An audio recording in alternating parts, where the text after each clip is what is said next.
很久以前，它是印第安人的土地；400年前，它是荷兰人的一道墙。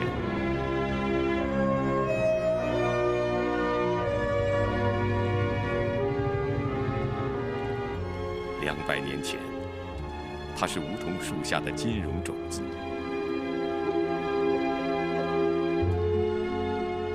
100年前，它塑造了美国的崛起。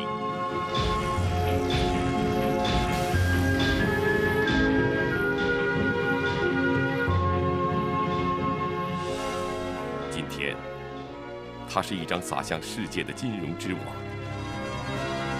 这张网强大又脆弱，光明又黑暗。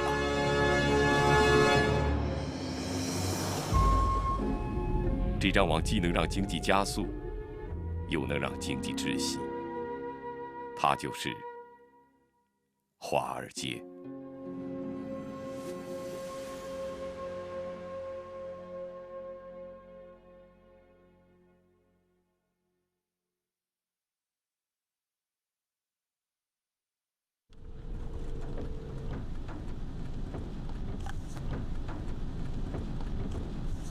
The proposition is financial innovation boosts global growth, okay? Every financial crisis has its own really roots. And there's no question that this one was the combination of the financial innovations I've talked about, subprime and complex securitization. And I think the third in this case would be that capitalist economies are subject to asset bubbles and busts.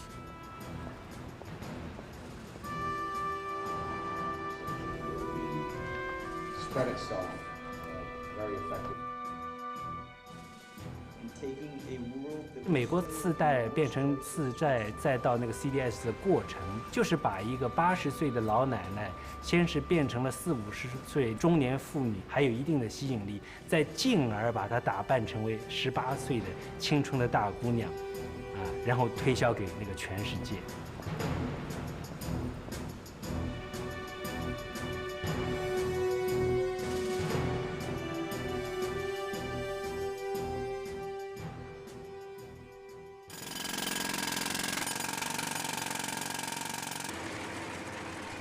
2009年9月，金融危机发生1年之后，与华尔街咫尺之遥的佩斯大学礼堂，一场重要的论坛正在举行。参加会议的有政府官员、学者和银行家。这次论坛的主题就是金融危机与金融衍生品的关系。2008年金融危机发生后，很多人认为，由金融创新而创造出的金融衍生品就是这场危机的元凶。有人甚至怀疑金融创新本身的意义。斯坦福大学的麦伦斯克尔斯教授正是研究金融衍生品的专家，并因此获得了1997年的诺贝尔经济学奖。在金融危机到来后，人们再次将焦点对准了它。自金融业诞生那一天起，金融创新就与它为伴，并备受争议。Innovation is doing something new. So an innovation can be good. You can do something new, which helps people. You can do something new, which turns out to not be a great idea. That's the risk of innovation.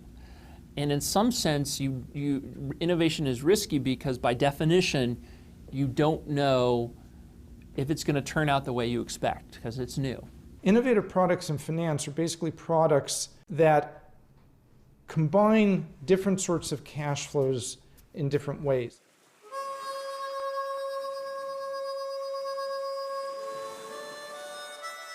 在美国，早在19世纪中期就发生了一场重大的金融创新，这就是信贷消费的出现。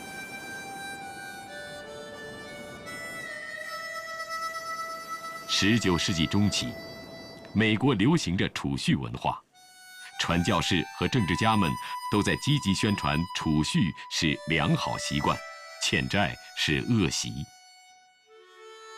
那时，现金消费是美国中上层市民的根深蒂固的消费观念，赊账和借钱消费都被看作是有违常理。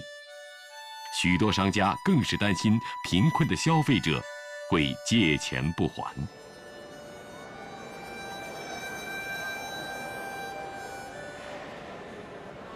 would have been put onto the side of a shop, a small shop owner. And on the right, you can see that the shop owner is fat and prosperous and has lots of money.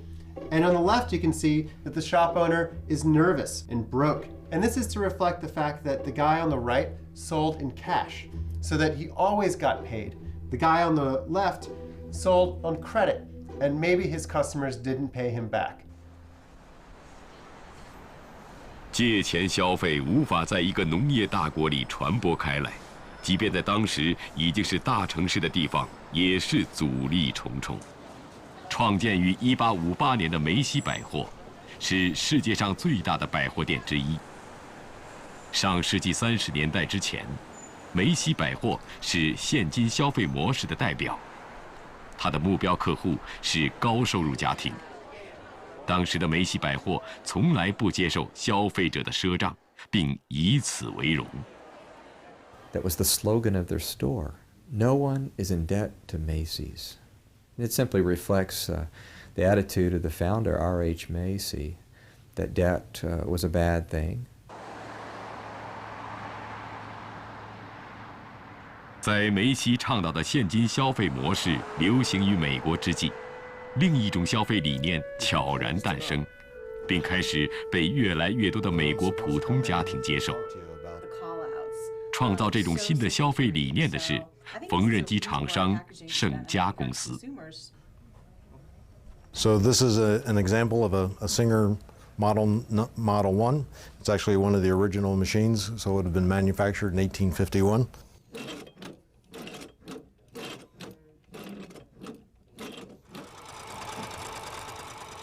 电动缝纫机的出现，在很长一段时间被看作是工业化的标志之一。You'd have to say that the sewing machine is one of the greatest inventions of all time for the world's women. Scientific American, a very respected American magazine, in 1860 claimed that the sewing machine was probably the second best invention ever invented, right after the plow. This little pattern that I'm working on is called Nappy's Butterfly. 然而，在19世纪中叶，缝纫机价格昂贵，购买一台缝纫机就可能让一个普通家庭背上沉重的债务。Most of the sewing machines at that time they're being sold to individuals into individual households, but they're really being used as part of a cottage industry. Yeah, at the time, the first sewing machines were sold for about $100, and in 1851, the average household income was only $500. So a huge investment into a machine. 1851年，美国的缝纫机产量达到了年产70万台。庞大的产量给缝纫机生产厂家造成了巨大的销售压力，他们开始想尽办法抢夺有限的生存空间。盛家是当时为数众多的缝纫机厂家中的一个。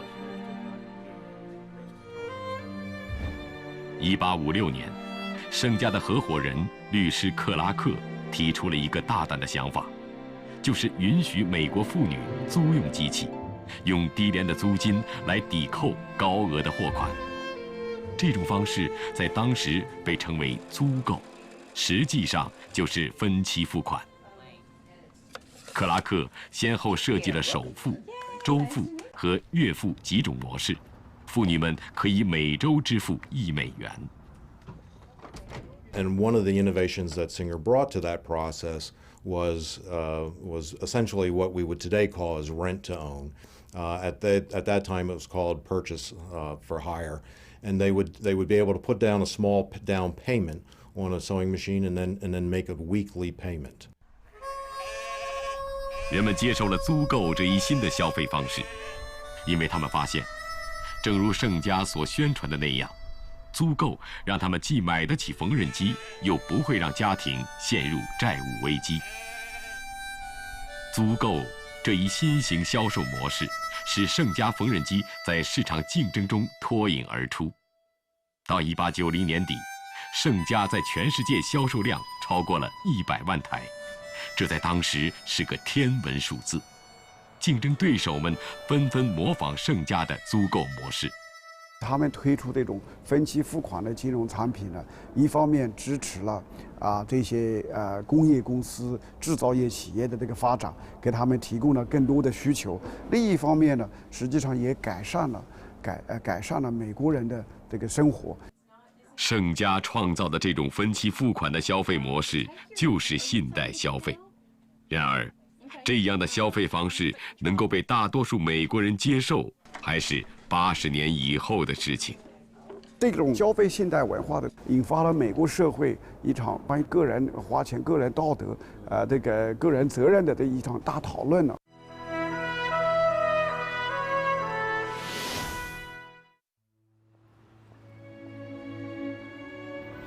梅西仍然固守着现金消费，直到1929年大萧条的来临。在经济危机的打击下，能带着现金到梅西来消费的富人越来越少。梅西艰难地度过了大萧条的第1年。到了第2年，大萧条结束的迹象迟迟没有出现。当时的大股东之一史密斯巧妙地对消费者说：“我们还是欢迎借债消费的。”媒体很快把他的话当成重大新闻，登上了第2天的报纸头条。梅西也加入信贷消费行列，这在当时被看作是一个经济萧条的重要佐证。梅西惊喜地发现，虽然身处经济萧条之中，但大多数人在消费之后都能按时还钱。而信贷消费可以扩大消费人群。So the first stage is the retailer holds on to their debt. The second stage is when the retailer can sell to a second party that they know, like a finance company. And the third stage and that begins around 1920, the second stage. And then the third stage begins after 1970, when these debts can be sold on global capital markets. 大萧条过后，梅西再也没有回到现金消费的老路，信贷消费成了美国消费的主流形式，而信贷消费也成为金融业的一个重要产品。Things like Citibank and, at that time, National Citibank and Bank of America begin time plan programs to lend money to consumers for large purchases, for their homes, for their cars. And this kind of large mainstream capitalist retailers and financiers getting into consumer lending begins to legitimate lending for a lot of different people. And I imagine that's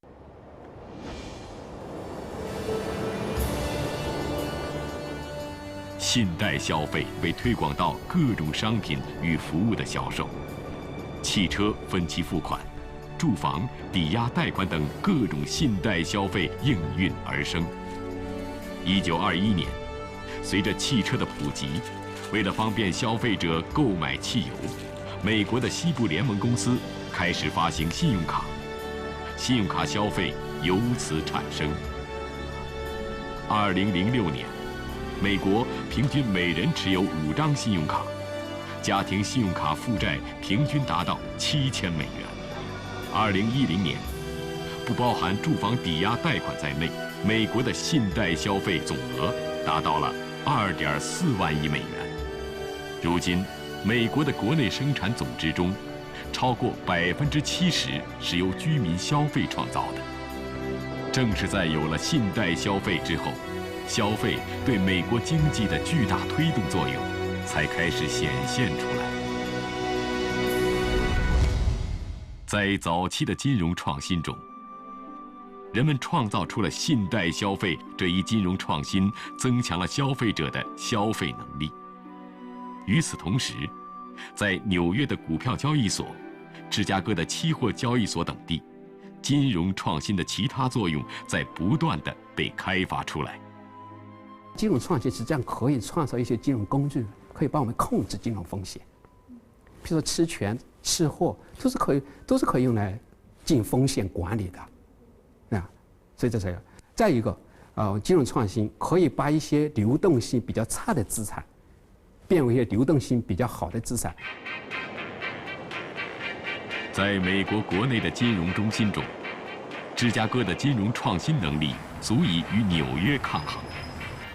芝加哥期货交易所创造的金融衍生品，为全球各地的人们提供了风险管理的工具。这让芝加哥期货交易所自豪地宣称，在这里我们管理全球的风险。牛曾是这个城市的图腾，就是在今天的芝加哥街头也随处可见牛的影子。这里是美国著名的篮球队芝加哥公牛队的诞生地，让我们追随牛的踪影，走入这座城市的历史。Stockyard, the Chicago Stockyard, and this is where we used to slaughter all the animals. 作为这个城市的第3代居民，艾迪的爷爷是当初移民中的幸运儿。他落脚的芝加哥为他提供了满意的工作。当时，芝加哥联合牲畜屠宰场正在高速扩张中，陆续接纳了2万多名各国移民。I used to hear stories, from my father that Italians, Germans, and Jews, and they came over here, 25,000 people, and produced 82% of the meat consumed in America. 1890年，芝加哥联合牲畜屠宰场雇佣了大约2万名工人，每年屠宰牲畜900万头。全美国82%的肉制品是这里生产的。农牧产品的生产具有很强的季节性，牲畜的价格受自然因素影响而波动很大。芝加哥联合牲畜屠宰场的业务如此庞大，牲畜价格的细小波动都会对它的利润产生巨大的影响。怎么消除未来价格的波动对自己利润的影响呢？芝加哥联合牲畜屠宰场想出的办法就是，在牲畜还不能出栏销售之前，就与牲畜养殖方约定未来牲畜的价格。这样，在牲畜出栏销售的时候，不管牲畜的市场价格如何，双方都要按约定的价格交易。这种交易的双方在未来的某个时候，按照事先约定的价格交易，就是期货交易。Well, a future is a contract for a given product. So it could be butter, or it could be cattle, or it could be pork bellies, for delivery in a future date, maybe 6 months forward. So it is traded today, and the price that is being traded is the price that it will be delivered in 6 months. 1840年前后，芝加哥已成为农牧产品交易中心。来自德国的移民雷曼兄弟，也就是在这个时候，在芝加哥开始了农产品期货的交易与经纪业务，并创建了日后成为华尔街第4大投资银行的雷曼兄弟公司。1848年，82位商人在芝加哥创建了芝加哥期货交易所，这是世界上最早的期货交易所。在随后的100多年中，芝加哥期货交易所发展成为了当今世界上最大的期货交易中心——芝加哥商品交易集团。CME probably has the broadest range of derivative products to trade. So we trade everything from interest rate derivatives to equity derivatives, foreign exchange derivatives, all types of commodity derivatives, including energy, agriculture, metals. 2008年，芝加哥商品交易集团每天的合约量约1000万笔，全年达到33亿笔。We transformed ourselves from open outcry transaction, which was shouting in the pits, onto an electronic screen, and this created much more volume than ever before.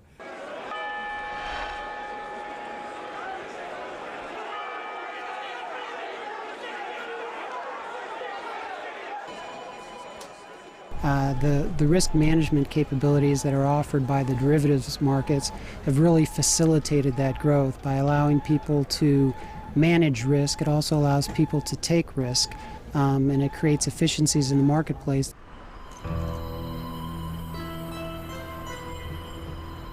当然，如果金融衍生品使用不当或者被滥用，它反而会放大风险，并造成灾难性后果。1995年，拥有230年历史的英国老牌银行巴林银行宣布倒闭，因为他的业务员尼克利森用期货进行投机，给巴林银行造成了14亿美元的损失。利森也被判入狱6年半。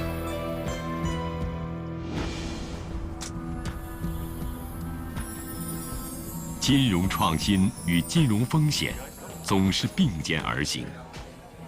在一些人眼里，金融创新与金融衍生品是刺激经济发展的天使，而在另一些人看来，他们是导致金融危机的魔鬼。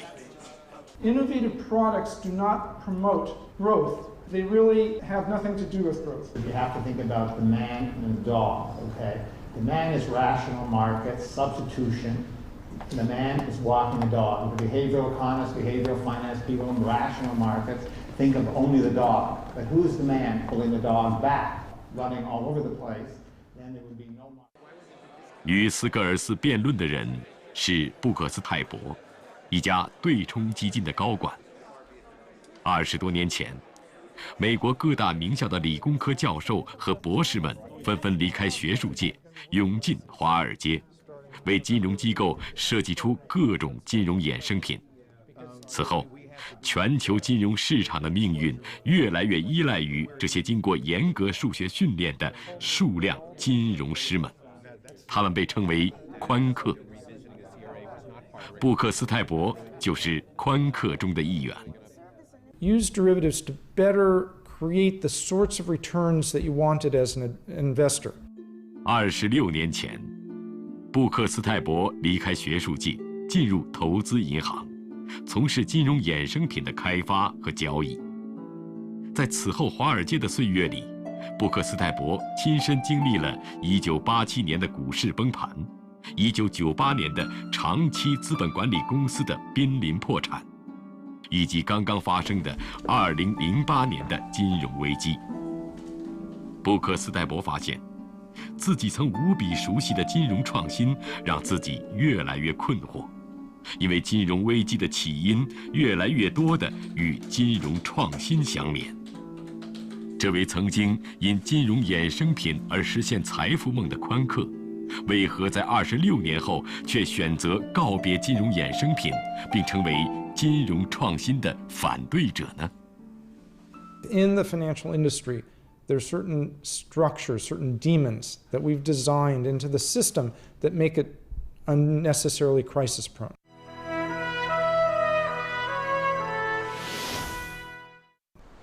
2008年的金融危机就源于次级房贷，而正是次级房贷帮助无数美国人圆了他们的住房梦。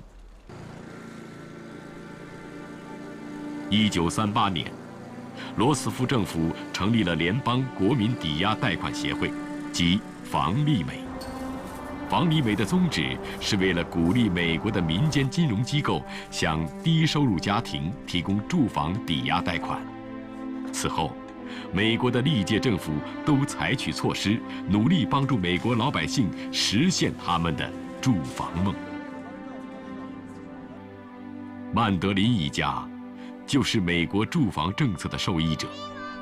克林顿时期，以硅谷为代表的网络经济引领了美国经济的高速发展，也带活了这个距离硅谷仅1个小时车程的斯托克顿小镇。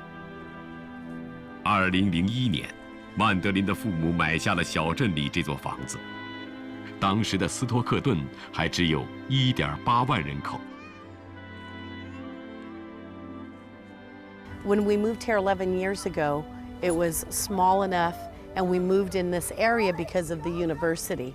The university is a beautiful school. It's a gorgeous campus that's been there since the 1800s. And this particular part of Stockton we absolutely love because of the homes. 上世纪90年代，美国政府放宽了私人公司和借贷公司进入信贷市场的门槛。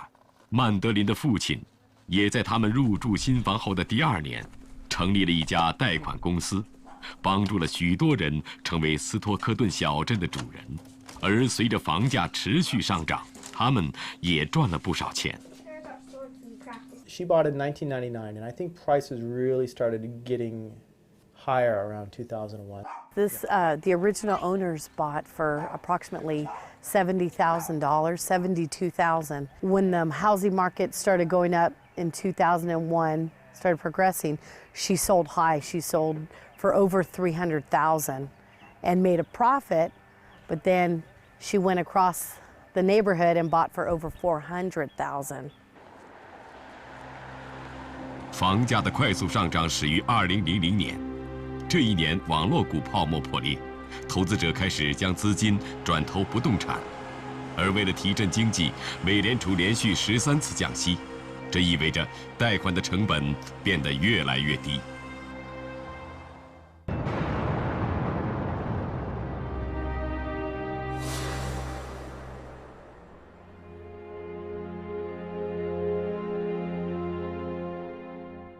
2001年，经历911悲剧之后，美国政府对这一悲剧进行了一种诠释。总统乔治·布什在白宫发表演说：“恐怖分子他们妒忌我们最先进的生产力，他们妒忌我们最自由的经济体系，他们想以此搞垮我们的经济。我们怎样才能不让他们的阴谋得逞呢？亲爱的美国公民们，尽可能的去消费吧，买一套你们喜欢的房子，买一辆你们喜欢的汽车。消费是我们每一个美国公民最爱国的表现，消费是我们每一个美国公民义不容辞的责任。” I look at George Bush after 9/11. When everybody's wondering, what do we do? What do we do in this moment of crisis? He says, well, the best thing you can do is just keep on shopping. That's apparently what, the highest duty of the citizen is. 将消费与爱国联系起来，于是消费就这样一次次被推上了高峰。越来越多的人申请贷款购买房产，这一切无形中刺激了房地产的发展。房价开始节节攀升。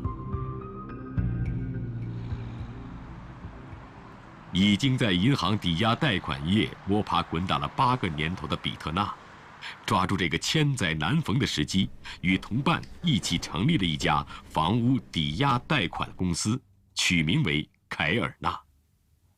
I think the opportunities were huge. I mean, that was as a business owner, that was an attraction. There was a segment of the market. It was fairly small. I mean, subprime was maybe 5 to 10% of the overall market, but it was a niche business. The reality was we felt, particularly within the mortgage broker world, which were our customers, that there were a lot of companies that weren't providing very good service. And we started an operation, although it was smaller, that really built itself around.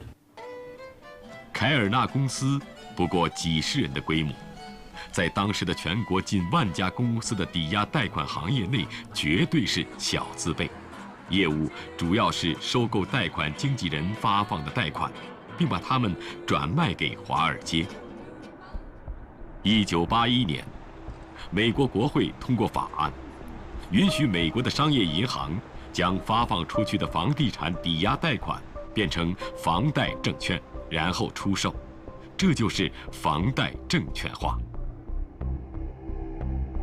华尔街投资银行所罗门公司的刘易斯·拉尼尔利开发出了第一份房贷证券。此后，房贷证券化成为了华尔街投资银行的主要业务与利润来源之一。2004年，美国商业周刊将拉尼尔利称为过去75年中最伟大的创新者之一。然而，2009年，美国《时代周刊》却将他列为2008年金融危机的罪魁之一。Most financial innovation is stimulated by the profit motive. The people at Salomon Brothers, like Lou Ranieri, who came up with the idea of mortgage-backed securities, were not driven by altruism. They were not trying to help anybody else except themselves. But that's how capitalism works. It's the profit motive, even from the most hard-nosed and hungry Wall Street trader, that ultimately produces the innovations that, in the end, have social benefits. 房贷证券化，让美国的商业银行等金融机构将本来需要20年、30年，甚至更长时间才能全部收回的住房抵押贷款，可以在证券市场上迅速变现，一次性的全部收回。Is the bank would get money, okay, by selling these mortgages. When the bank has more money,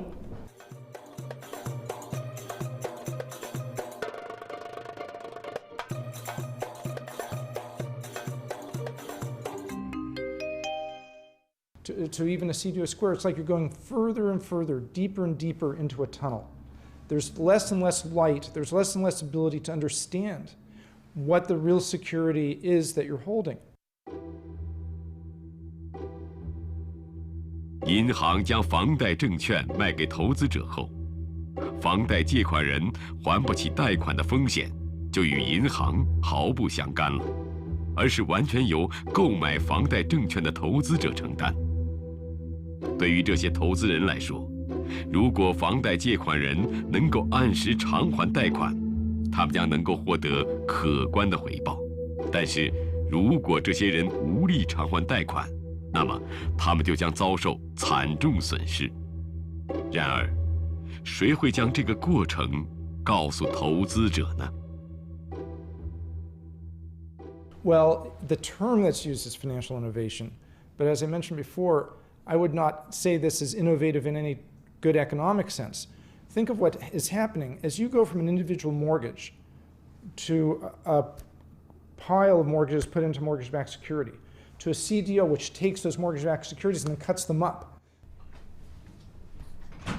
随着房地产市场的繁荣，比特纳的公司很快进入了膨胀阶段，由几十人发展到了200人。Golly. In Texas, 1,500, a couple hundred? I mean, they were everywhere.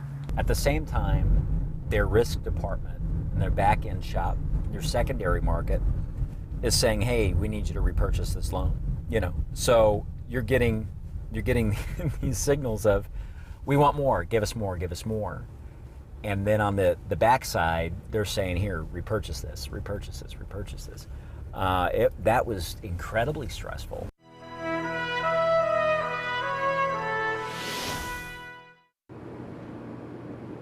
2002年，住房抵押贷款市场再次降低门槛，开始向次级房贷打开了大门。银行把住房抵押贷款发放给信用不佳但有一定还款能力的人，这样的贷款被称为次级住房抵押贷款，而次级抵押贷款也随即被银行与其他的抵押贷款一并打包出售。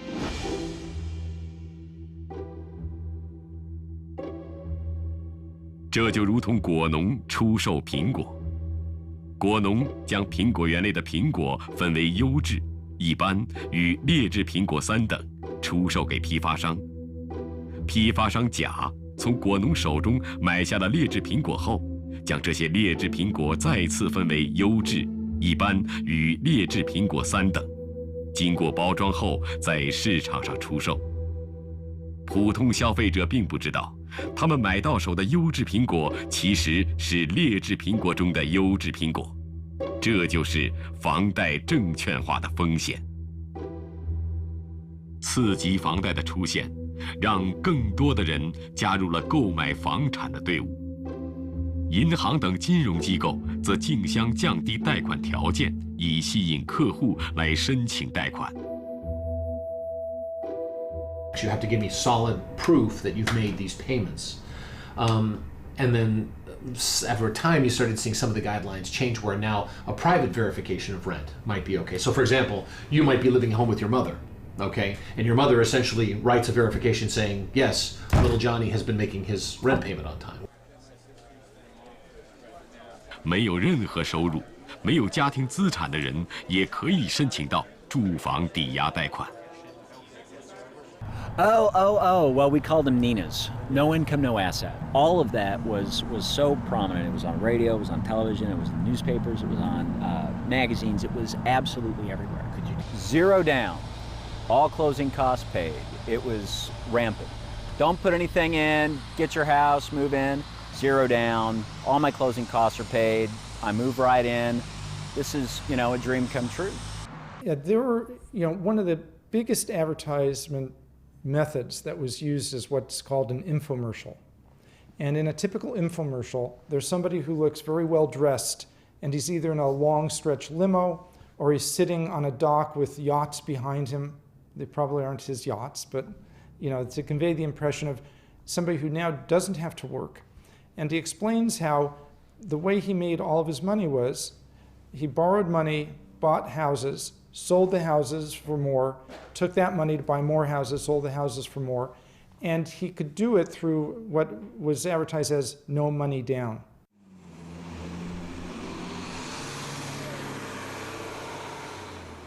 从1994年到2006年，美国的房屋拥有率从64%上升到69%。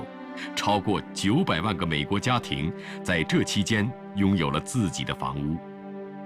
美国人均居住面积达到60平方米，在很大程度上，这要归功于房贷证券化与次级房贷这2大金融创新。斯托克顿小镇也从最初的1.8万人口的小镇，迅速膨胀为20万人的中等城市。没有门槛的贷款使更多的人还在不断涌入，人们都愿意相信房价可以一直上涨，即便有了泡沫，也希望永远不会破灭。They're going to come here, and it doesn't matter what background that they're from. They're going to move to where they can afford to come. And if you have these prisons over here, and we now have a prison hospital being moved into Stockton, they're all going to be moving here. The family of those prisoners will be moving more to Stockton, so are not where I want to live.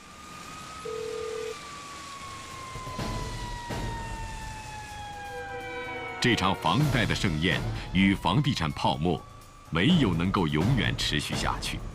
2006年，随着美联储的连续加息，房贷利率不断提高，很多人无力偿还房贷，这导致房贷证券价格暴跌。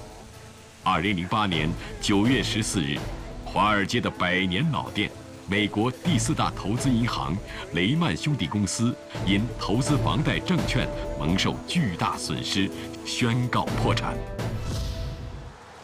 从而引发了一场全球金融危机。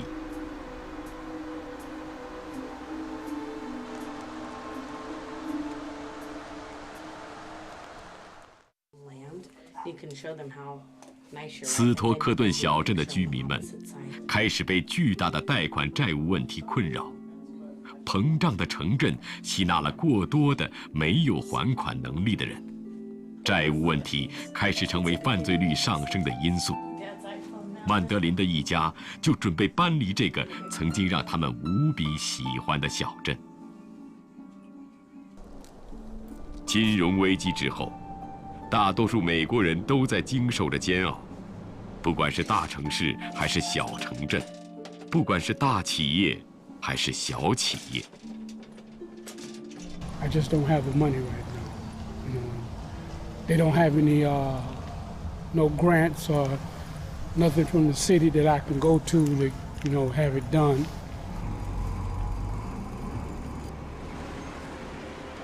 今天，也许许多人在责怪政府，为什么放弃了对刺激贷款的监管，任其泛滥？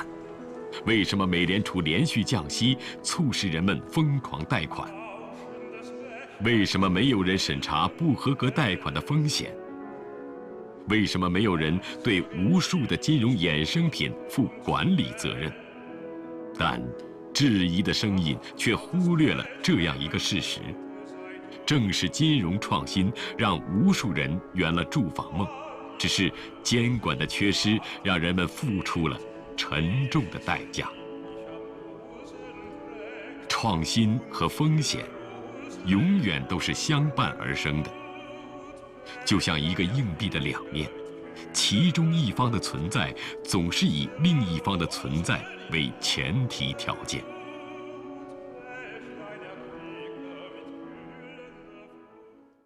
But you're mistaken what the net derivatives are as opposed to the gross derivatives. And that's you're using the wrong numeraire. That's a good point. This is even on a net basis. Even on a net basis. But most everything that we observe in the markets, and especially in the derivatives markets as they've evolved over the last 2 decades, has nothing in the world to do with that. I don't think it makes anything more efficient in terms of getting capital to the end user.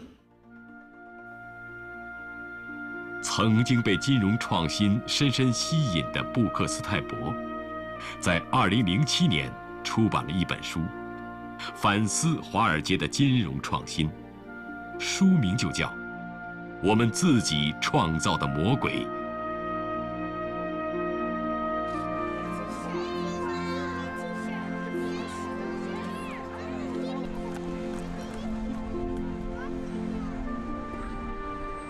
You know, the reason I wrote the book, it's never easy to write a book. Right now I think is a pivotal time in terms of the opportunity to change the structure of the financial system for the better. Rahm Emanuel, who's the chief of staff for Obama, made a statement which actually he borrowed from somebody else, that a crisis is a terrible thing to waste. 2008年，一次金融创新导致了一场金融危机，但这并不会让华尔街在金融创新的道路上止步。在资本市场里，金融创新依旧，风险也依旧。